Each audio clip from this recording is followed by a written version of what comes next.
Honourable members, it is a privilege to stand in this honourable court today to present to the people we represent the 2026 Isle of Man budget and 5-year financial plan, a budget and plan for stability, security and confidence. I, for one, value every pound of the public's money that we are considering spending to finance public services.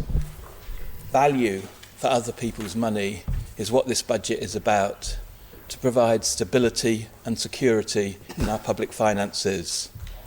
In that spirit, this financial plan sets out a pathway towards reducing the island's reliance on general reserves, despite a continuing need for significant public expenditure, overcoming the structural deficit in public finances through cost improvement and efficiency measures. More about that later.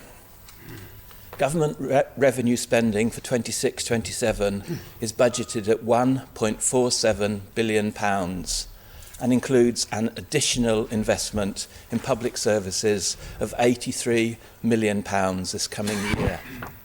This year's budget adds an extra £45 million for healthcare to make the annual budget £412 million, growing to a planned £483 million over the 5-year medium-term financial strategy period, and £123 million more than it was in 2022-23. The increase in funding, driven mainly by mandate funding for Manx Care, marks the first departure from the post-Sir Jonathan Michael funding formula and is £32 million above the anticipated 26-27 level in the 2025-26 Pink Book. Healthcare is important, but the risk rising from sustained costs and an increase in those costs is the achievement of our medium-term financial plan. There is also £4.4 million more for the childcare strategy, vocational training assistance and apprenticeships, an additional £5.8 million to bolster island security, and £2.8 million for the continued provision of vital infrastructure and transport services. In fact, 3/4 of the extra revenue funding for which departments bid has been approved by Treasury, as is shown in the bid documents, which are published concurrently with the other budget documents for the first time this year.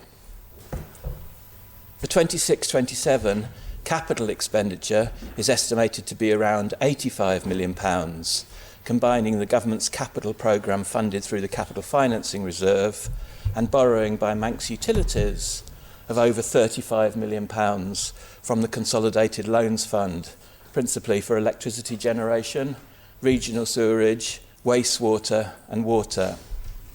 These investments are aimed at maintaining national infrastructure and to invest for community safety, as well as delivering efficiencies to increase public sector productivity.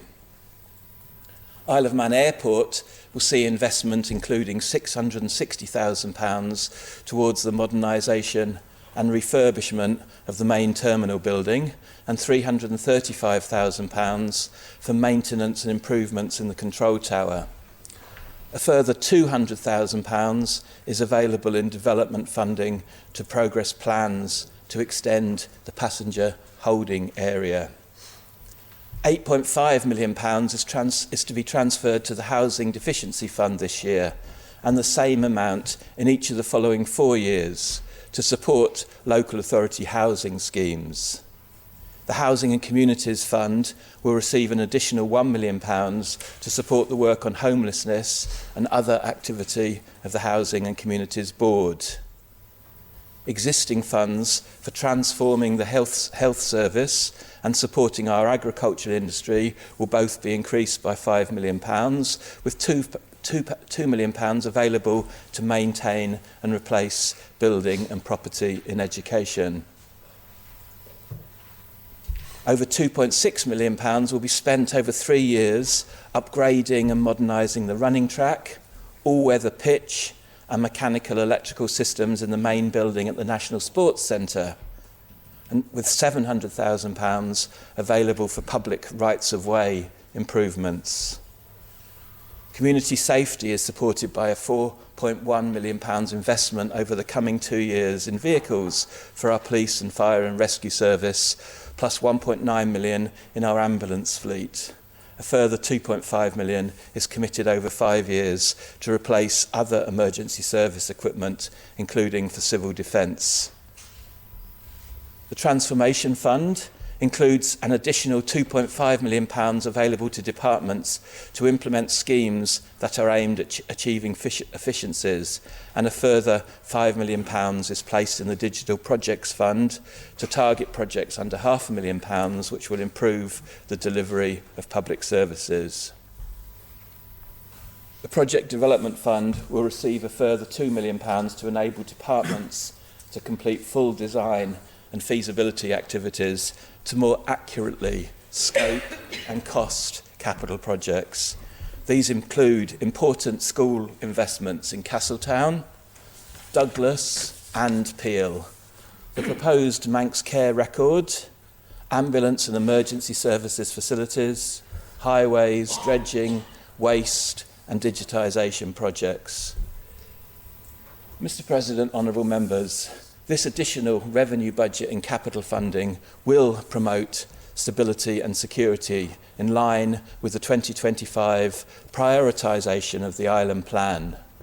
This emphasised strengthening security at our ports and of our energy supply and off-island connectivity, alongside the long-standing focus on economic growth, financial discipline, public sector efficiency, town and village vibrancy, and housing. But we all need a solid boost of confidence. Confidence to secure jobs, confidence to increase private investment, and confidence to export and grow the economy. That is why I added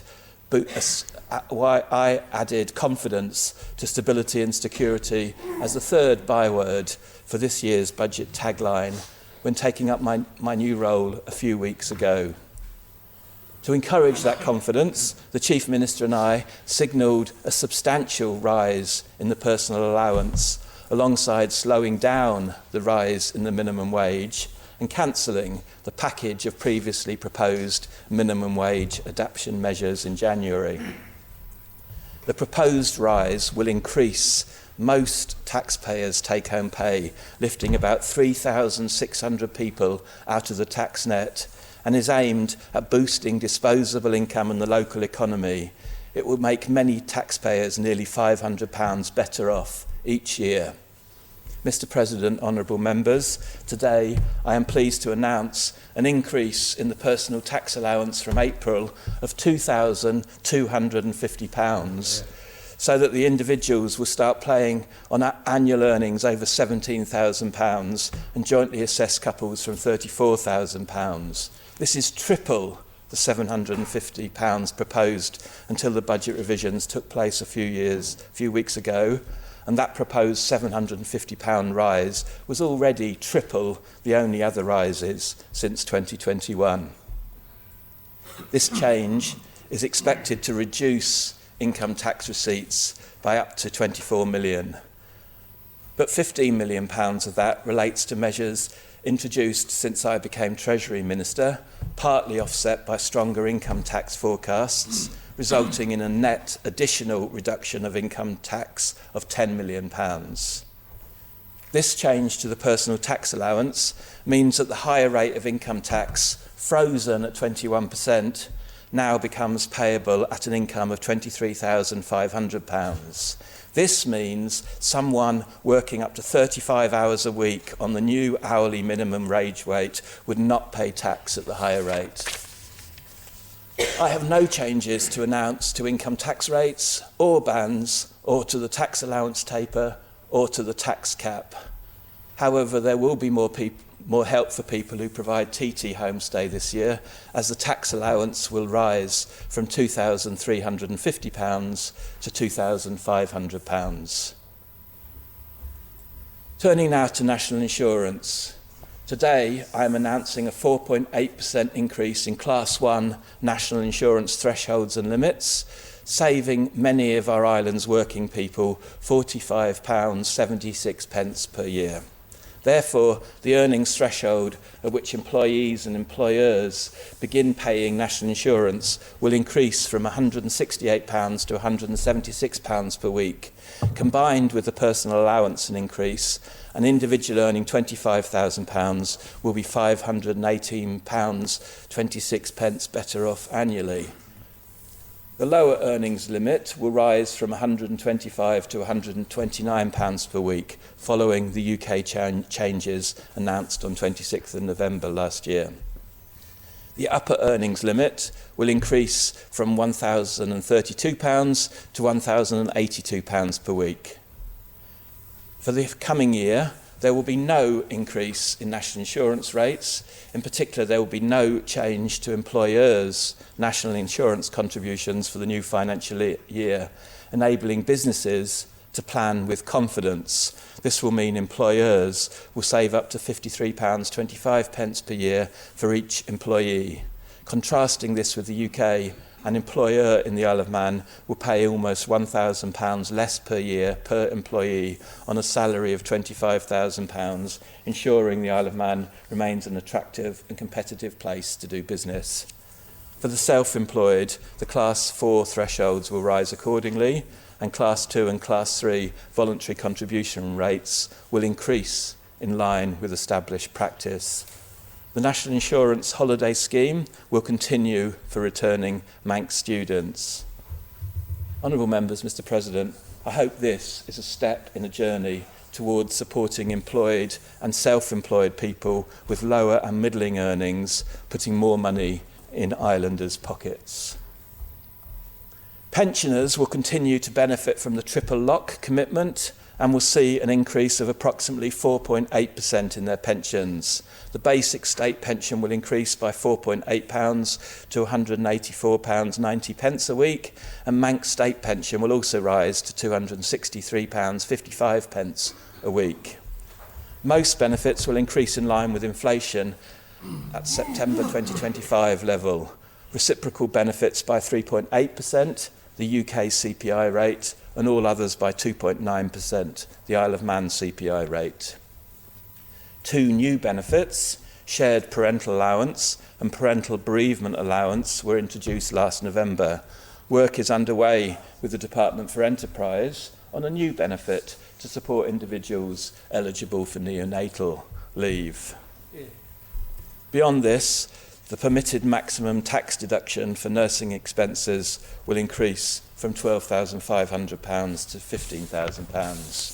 Supporting our community through increases to pensions and benefits will cost £13.8 million, funded by £11.2 million from the Manx National Insurance Fund and £2.6 million from General Revenue. Mr President, honourable members, the Manx National Insurance Fund, which currently stands at more than £1 billion, is a bedrock for social security and state pensions for now and for future generations. Although total national insurance receipts are expected to exceed estimates by around £5 million in 25-26, the operating account is still forecast to run a deficit of £27.3 million, with total benefit expenditure projected at £287.5 million. Furthermore, the calculation of the National Health Service allocation from national insurance receipts was amended at the last budget with the aim of providing a further £10 million per annum. The National Health Service allocation is therefore rising to £68.4 million for 2026-27. But I am pleased to confirm that the temporary increase in National Health Services allocation is only in place until 2029-30. The next government actuary review into the fund is due to start in April 2027 and will be published in the spring of 2028.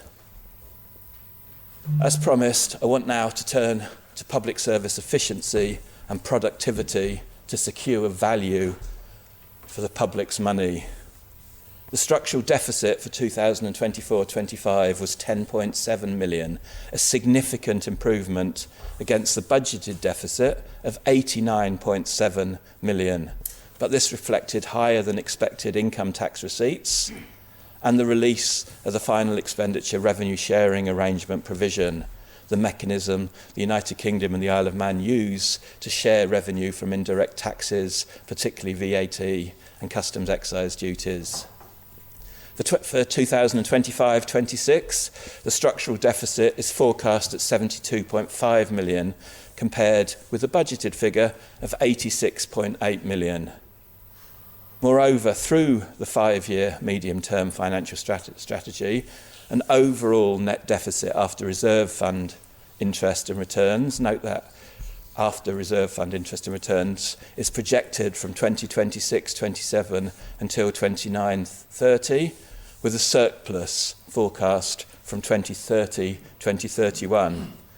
Taking national insurance returns into account, the structural deficit only runs until 27-28, with a surplus projected from 2028-29. But let's not fool ourselves. Public finances continue to face pressure. Although income grew, this did not fully offset expenditure pressures. The government will continue to rely on investment returns generated by our reserves during the transition period as further structural reforms, productivity gains and efficiency improvements are delivered. The financial plan includes provision to fully fund the estimated £50 million per year capital financing reserve programme from revenue by 2029-30, dependent on stable capital delivery and inflation remaining in line with long-term trends.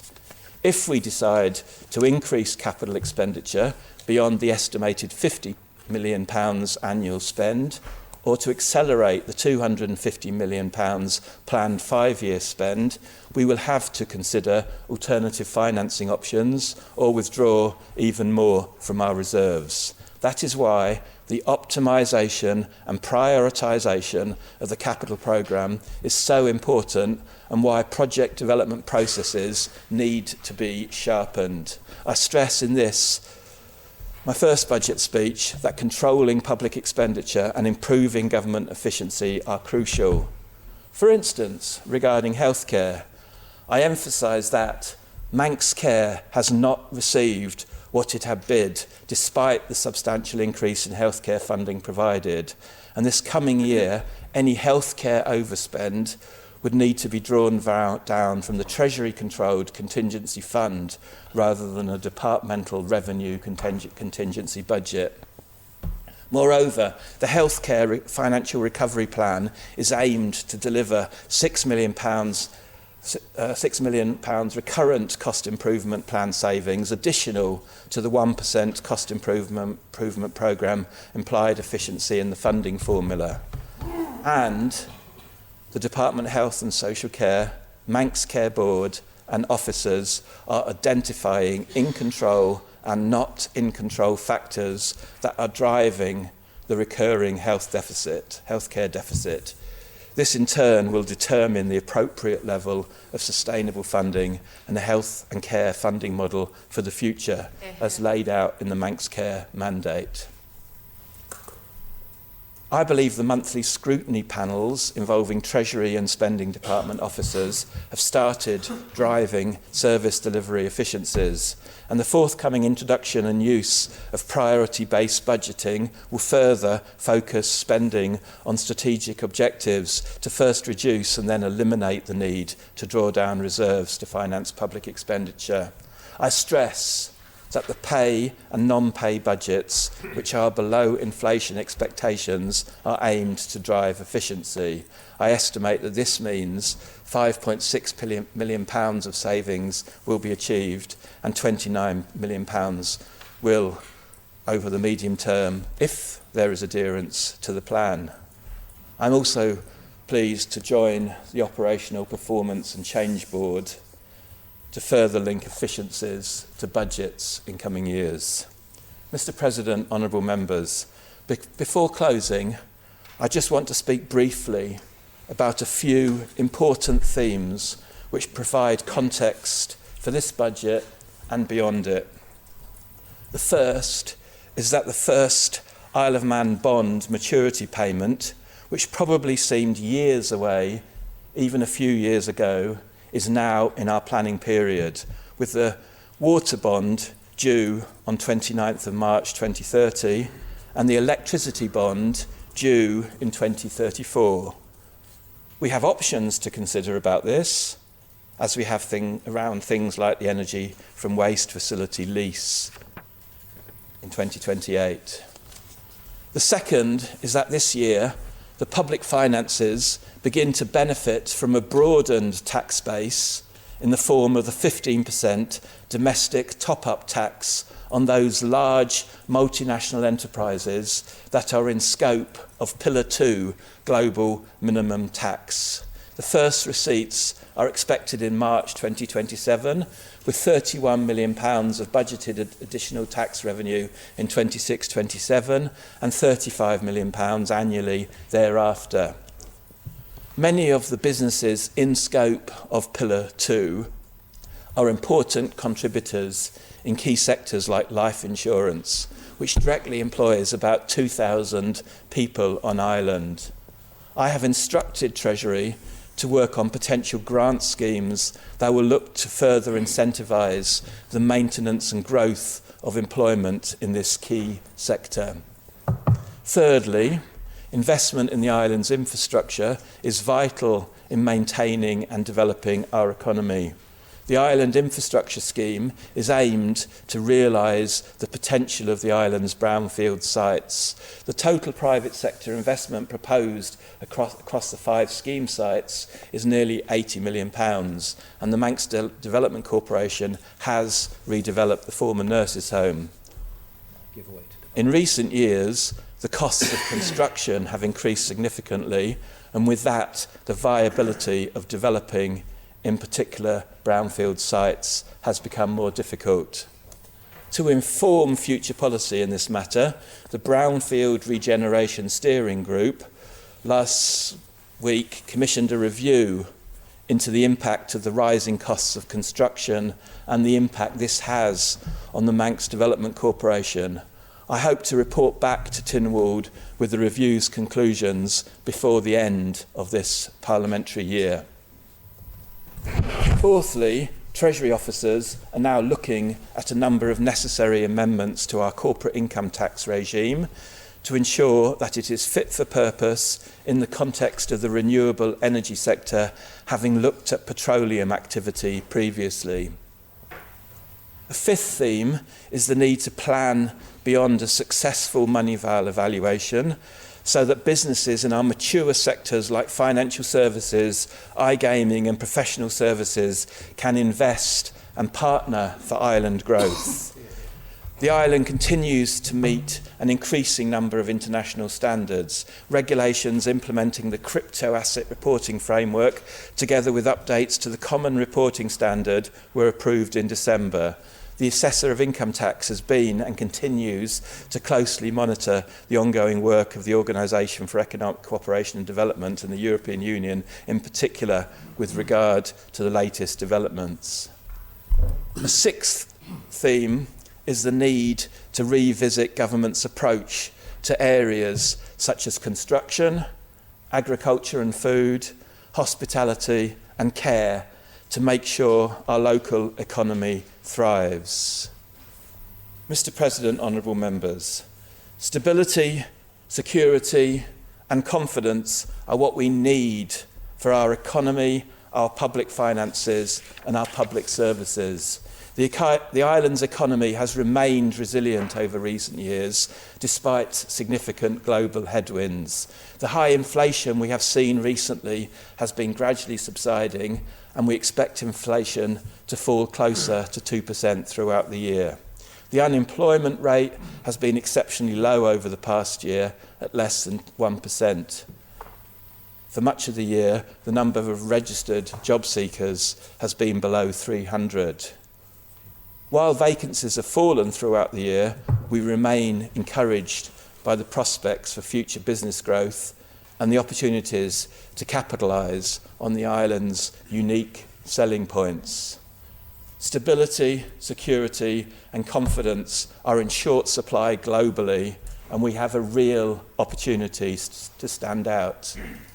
Income tax receipts for the current financial year are projected to reach £419 million, exceeding the original estimate by around £35 million.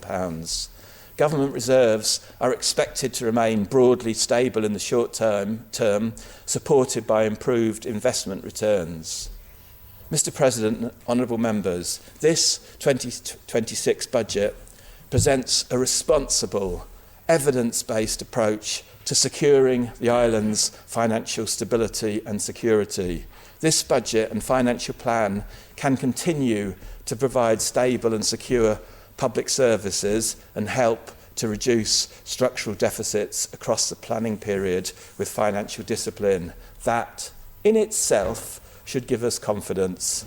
It balances investment with discipline, supports those who need it, and encourages everyone. It lays out a clear path towards a more resilient future.